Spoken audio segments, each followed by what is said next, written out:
Hi, my name is Chris Cox, and welcome to this inaugural episode of the F.I.N.E podcast. The whole point of this podcast came about as a means of having honest, open discussions about our mental health. I find that mental health has always been something, even to this day, after the pandemic, people are still sort of talking about in the shadows, and I want to normalize it and bring it out into the public. And that's the whole point of this podcast, having honest conversations about the things that maybe we're a little uncomfortable talking about. And today, our partner for this podcast through CMHA, I have Melanie McGregor with us today, and we're pleased to have her. Melanie McGregor is the Quality Improvement and Development Manager at CMHA. She also writes columns on mental health for multiple local newspapers, giving tips on how to make better care or how to take better care of your mental health and well-being. And she's also a public speaker on mental health issues and has participated in podcasts trying to spread the mission and services of CMHA. Welcome to the podcast. Thank you so much. Thanks for having me. I'm very excited to have you here. I know we've done interviews in the past. Particularly during the pandemic, when the pandemic had really just hit off, because it was a crisis. Let's just call it what it is. So first off, though, let's talk about CMHA. Let's get the public to really understand what CMHA is, how long the organization has been around, and what the mission is. Sure. Yeah, because often people, I find when we talk about CMHA, people have heard of us, but they're not really 100% sure what we do. So CMHA is a national organization. We've actually been around since 1918, so well over 100 years. So for us at the Halton Region branch, so we provide service in Oakville, Burlington, Milton, Georgetown, Acton, and our mission is to really improve the well-being of our community through mental health and addiction services. So every CMHA across the country is a little bit different in terms of what they provide, depending on what else is in the community, what the needs are. But for us at CMHA Halton, we provide support for people who are experiencing any kind of mental health and substance use problems. So we provide a range of services. And as you mentioned the pandemic, that I think the pandemic has really highlighted the need to really bring a variety of services to the community because not everyone needs the same thing. So we provide information and referral about mental health, about connections to our services or about connections to other services. Sometimes people just call up and say, hey, I'm experiencing this, or my friend is experiencing this. Where can we go? So we can get them pointed in the right direction. We provide one-on-one support for people as well. So we call it case management, where we meet with people and talk about what are their goals, what are they're experiencing, what kind of support that they need. So for some people, it's support with managing symptoms or getting connected with other supports or, volunteering, finding a job, getting out in the community and being active. So it's unique for everybody in terms of what they need, but our staff can work with them one-on-one. We also provide special support for people who are in contact with the justice system if they have mental health or addiction concerns, to get that special kind of support as well through court and other types of avenues. We provide crisis support too. So we have a 24/7 crisis line called Coast.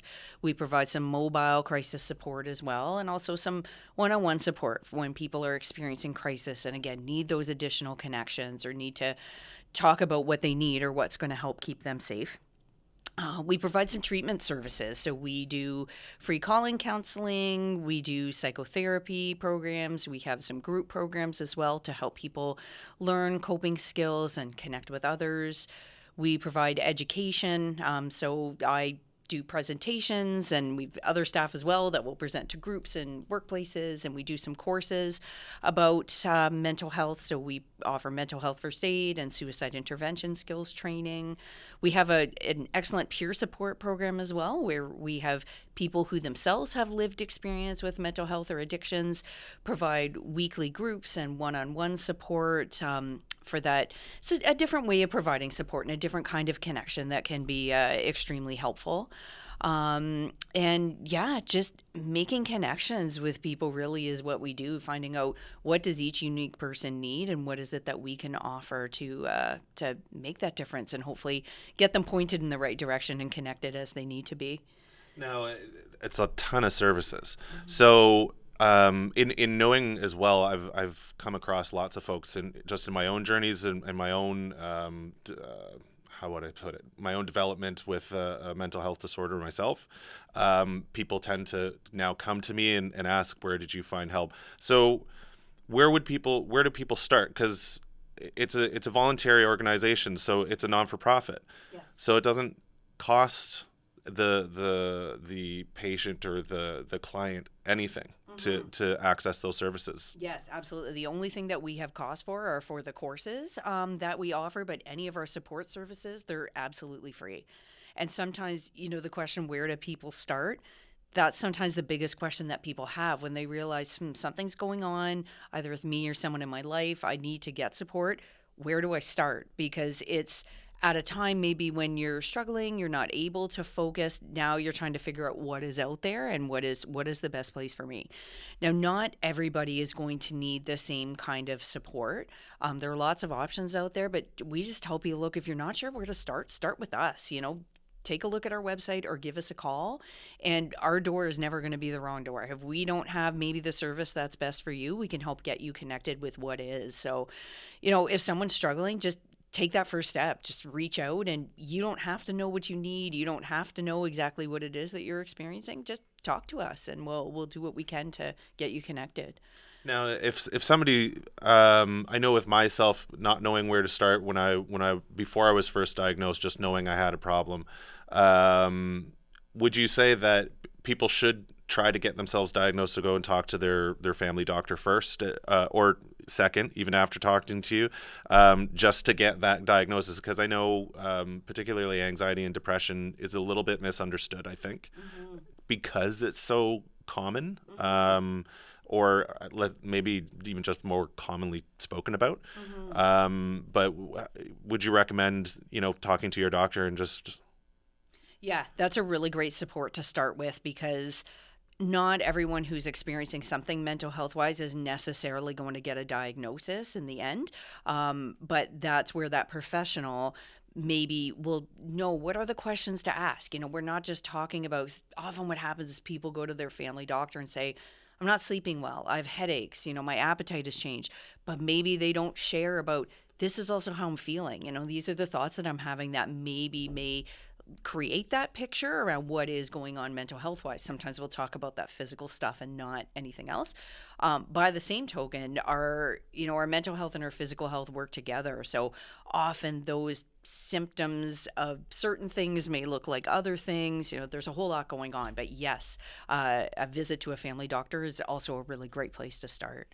Yeah, the physical symptoms, I'm glad you brought that up, because it was something that I definitely experienced, but were more physical symptoms and a loss of sleep, but it presented itself a lot in my guts, like just feeling kind of nauseated, not really great. Only after the fact finding out that a lot of times when I was feeling not great or sick to my stomach and would have to get up out of bed and kind of sit up until things settled down, that those were panic attacks, and those were...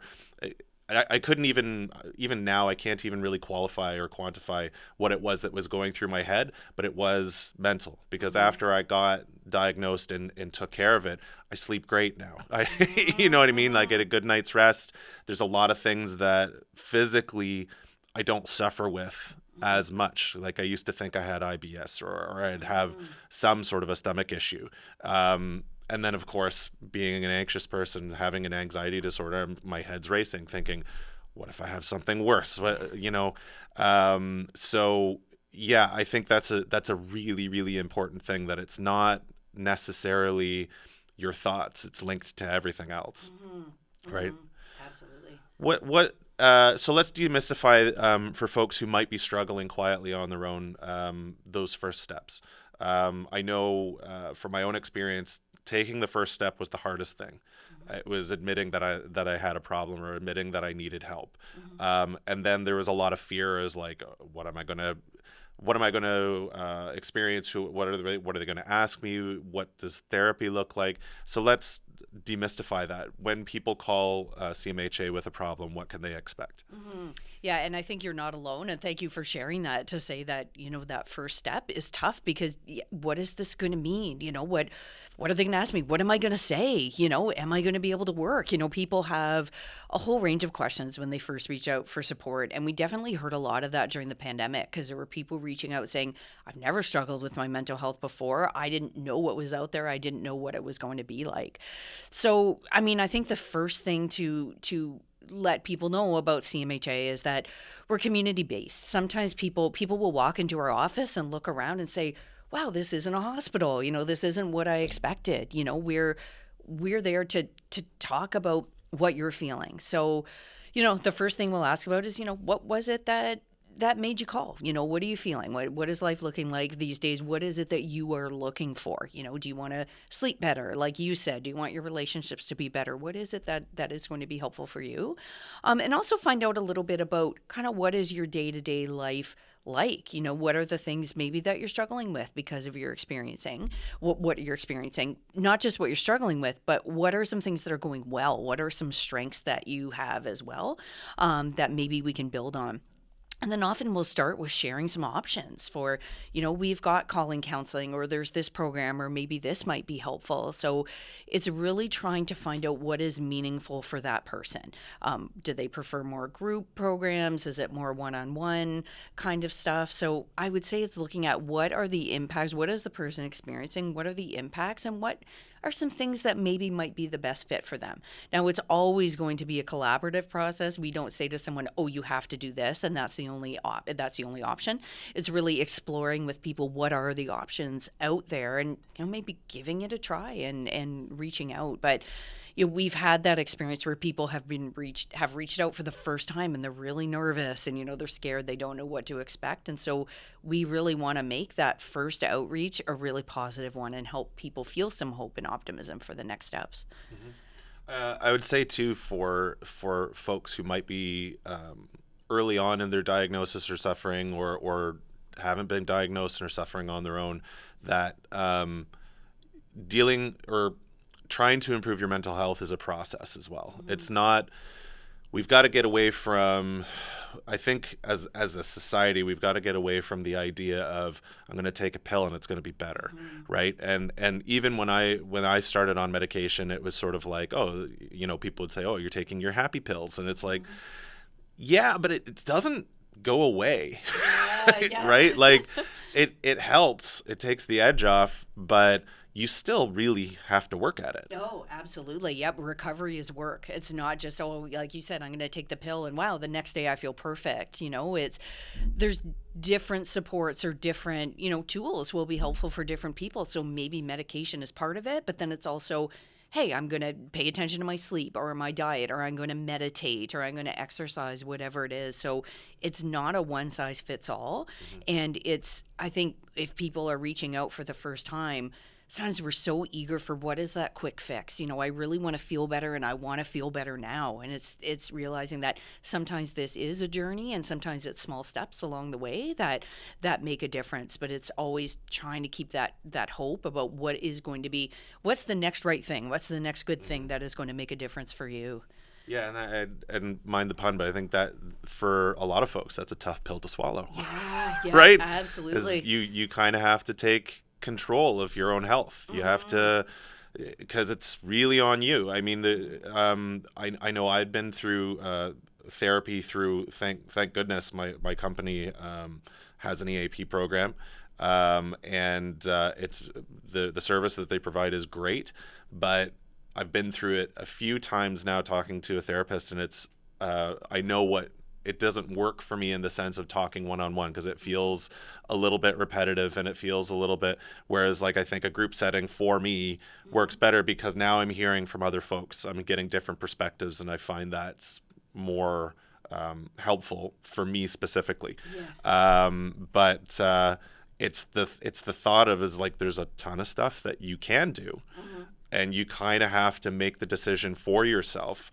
Let's try this avenue, and right, and kind of do it unafraid, courageously in and of itself, of just kind of, okay, I'm going to do this, and if it doesn't work, that's okay. Yeah. because it's very easy, I think, for folks to feel very defeated. Yeah. Oh, when I you're, tried this one thing and nothing's going right? to work. And it's, yeah. When like you're you said. already struggling with that Yeah. kind of mentality, and then you do this thing, you don't feel different, you're like, oh, right? And so I think it's important for folks, don't feel defeated if you try something.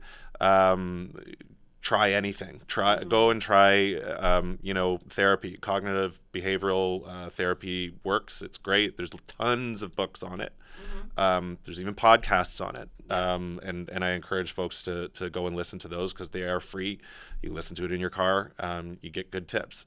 But also talk to lots of folks and talk to family, talk to whoever, just to sort of normalize it, right? Yeah.